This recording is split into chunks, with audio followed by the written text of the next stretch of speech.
Tony? Thank you very much for your presentation.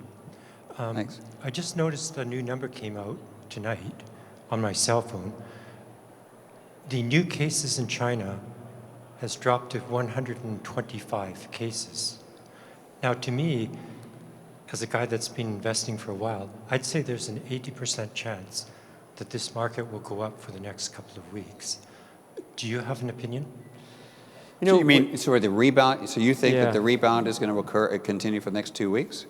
So I would say, first off, we're not market timers. So we're not going to actively try and get in front of that. We set our asset allocation for the longer term and have a diversified portfolio so we can run right through volatility like this.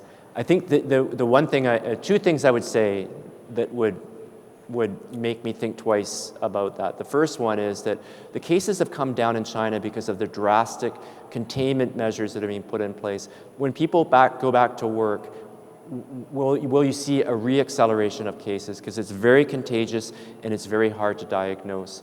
The other thing, and this is the thought, the concern in the US markets. Today the markets were up 5%. Why? Because it's talk of central bank monetary policy and cuts.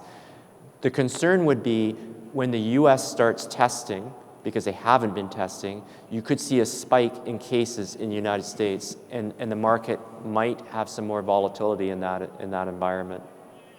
But you know, Tony, it's an open question. I mean, I don't think anyone really knows the answer to the question of what will be the human and economic costs of this virus. I think it's new, and I think we're all going to have to sort of live with a bit of volatility and uncertainty. And overall, the market does not like uncertainty. And you have to ask yourself this, regardless of when cases peak, when are travel restrictions likely to be lifted, given that there's no vaccine for this? And one of the supply chains that are where countries are so interdependent on each other, when are they going to open up? Because practically speaking, economically, a lot of bad things are going to happen if those two things stay in place, regardless of whether or not the number of cases is coming down. And I would say that if it looks like containment is not working, then in North America, you probably won't see you won't see the same containment that you've seen in China. If you can't contain it, then they're going to take off a lot of those restrictions, and the virus will work its way through, and hopefully in the warmer weather would die off.